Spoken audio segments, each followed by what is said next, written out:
Kwame Famba Attention TV so Attention TV authenticity enotino ne ekoso ana ye de bro ewo Attention TV so me pacho and there we can say fella ana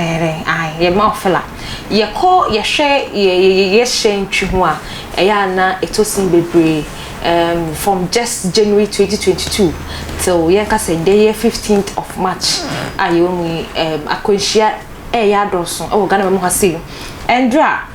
Fofian Twater students nsia be nsia e call enkron ehwere won kwa eye hwan fault eye driver ne fault ana se car no na nsa engige ho okoje license no DVL for wo ye ne den abusia ene ho komo ana ne bebobo ho ma me fa seda kese enkoma oba bia wo de ne hwasi wose wona wani bia janka ne mabra wa husia ana obehwe wo ne woni na obeboa ma wonso wonsa akonwa no ono ene University Foundation so waya nkonam eku asori eden amo foundation bi achenwade empacho amo hwe bebia amo friend no 054 83029850 05483029885 na mo twetwe nkomanda sana ne sabe ka achede no ene ayayede no ne sanka na ono so emfa nkoche wo midin ene akosia spakos ma yentwa ya ho ye ba ye den komo no ebe hyehyese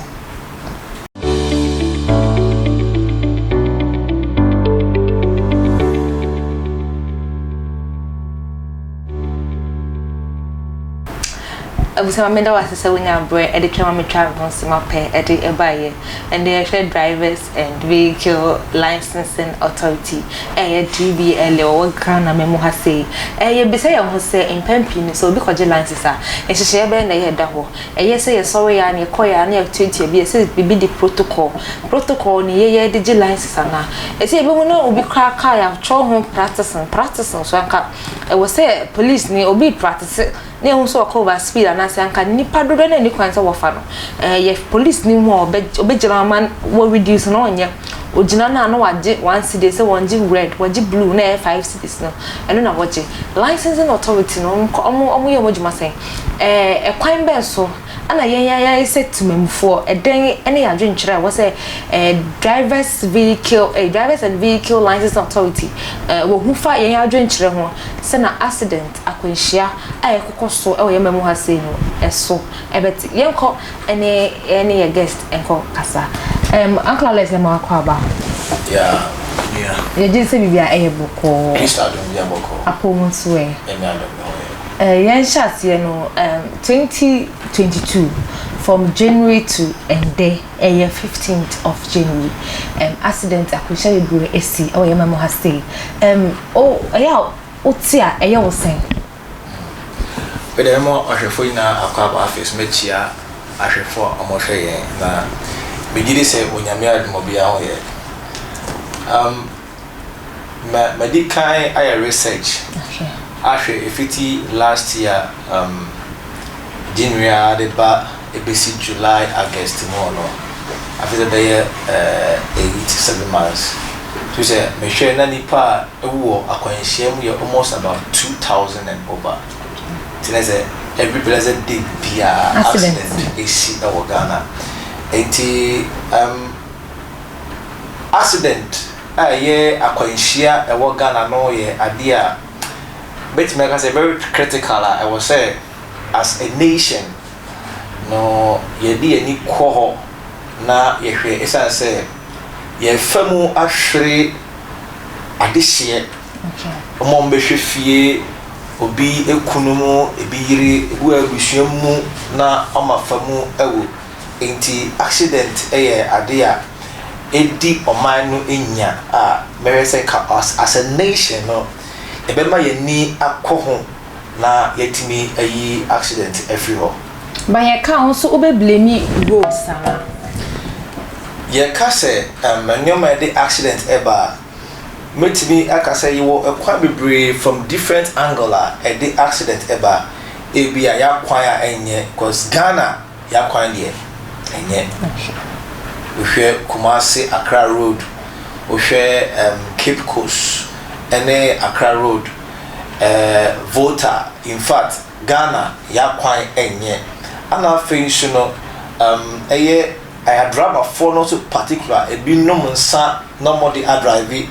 ubu a wa bre e wo se ko park car no na ko home no nasla or drive ana fe bit ma ka se sikani brain so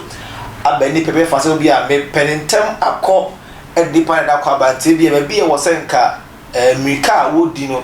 also wo hwe road signs na e obi ko also ko 80 also ko 50 ebu also ko 30 per an hour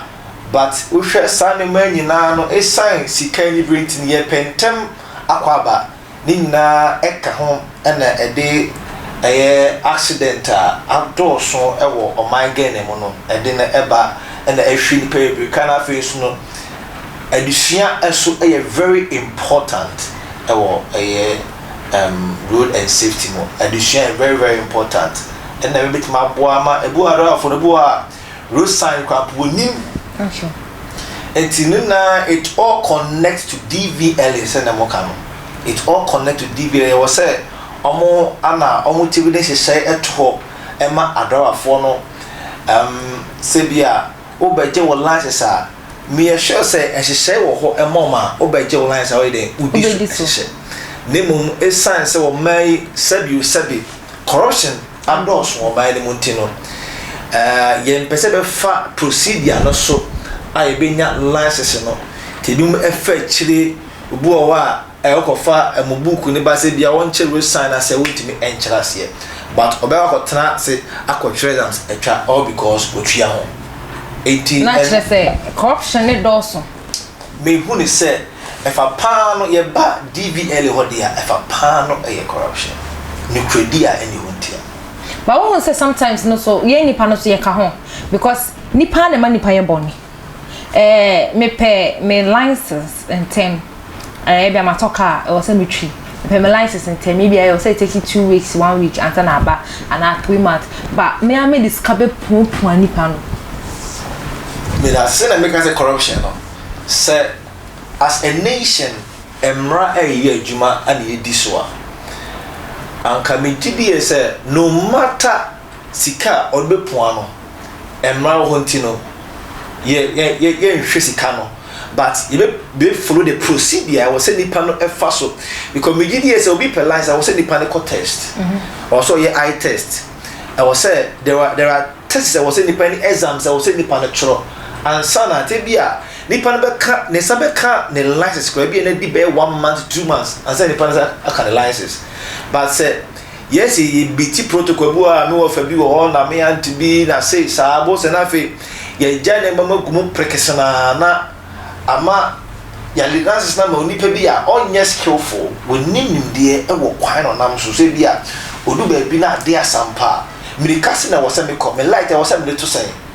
okay because me tai ko Kumasi eba na in fact ebu a nam kwan so ehu nyame na de yakoba because be wo bia wo hia ka bia I was say odi ne light kakra se na be ya light ne obi a wo hia no so no betimi ehu nanim na wako but esase nim sanim de itino so ne kana to higher say light that high sa no nam sa enti sane mari nyina ekoso accident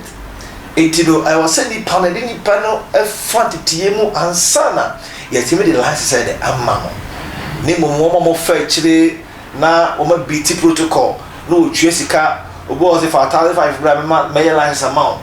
ni panel onko driving school bia we need driving school bia experience bia bo wan say we license no dey siko mu na oko now yen chincha wa DVL for no so road safety for mu bem because yen hwe me fa we yen fatom set match no say ye hwe Accra to Cape Coast Road Cape Coast no mokoye set match na ye hwa ekrobi to say Budumbram Budumbram from yen kan say opa yomat kakra opa kaswa na opa opekuma kakra oba from that place to yen kan say Winiba one road na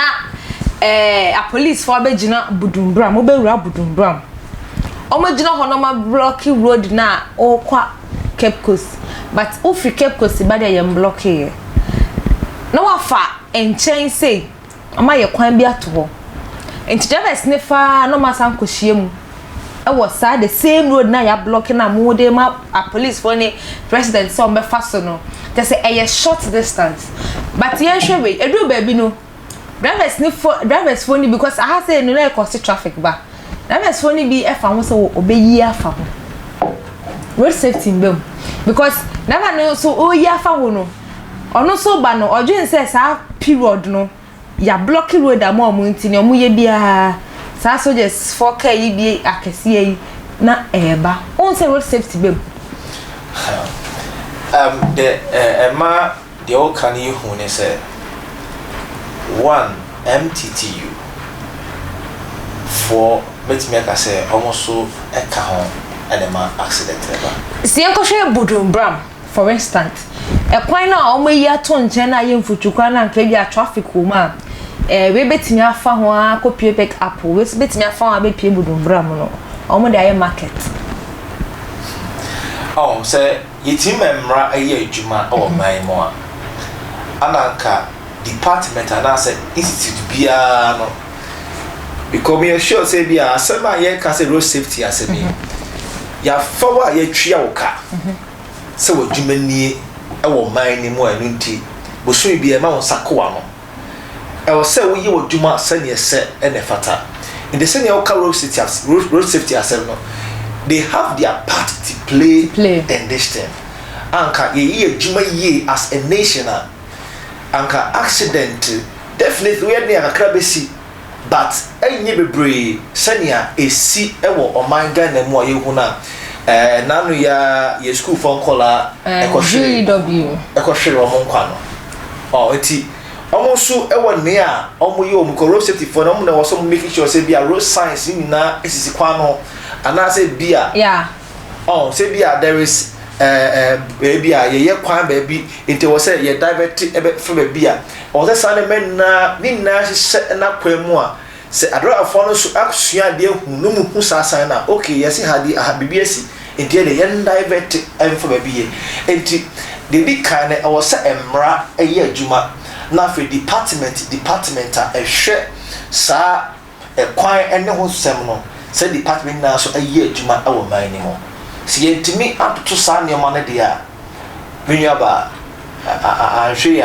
die bi hu kra pono e be chen na e hu sese you come back to Tvgh because ye ka kwan ho asem ene hye ho asem apart from ubenya asna benya online system ba kwa eye test ne test bi no anka o hwa test bi no nkomo fa nka ho education okay after eye test ebia why your test near we no the ka hu bi my was say kenya education. Okay. Because ya kwai nam no ebia odu baby mpona ahoy potholes me sure say there is a way or the ben nante sa kwa ne so me ntwa no Africa so eba Accra opato boot ne kakra ye frɛ baby edin shada ni ho baby a ye asori ana say o ma gi hodin nafa potholes e wo ho no enti we mo e ho amadwuma your department we Ghana for the PWD public work department me kai say mra me wo da no na omo na anka potholes ana say bia yenku ekwan so no omo na komudi anim ama yes adwuma no say no omo gusu ho ba ti bi say adwuma na e de ma no omo gusu e ya na okay PWD for omo gusu ye adwuma entinka potholes aba ekwan mu a enti omompanyifo bi embe fa ho ehunu se potholes aba e wo say ye behwe because that is why mo ho a mo yes adwuma mo so department a mo wade boa o man Ghana ene ya kwan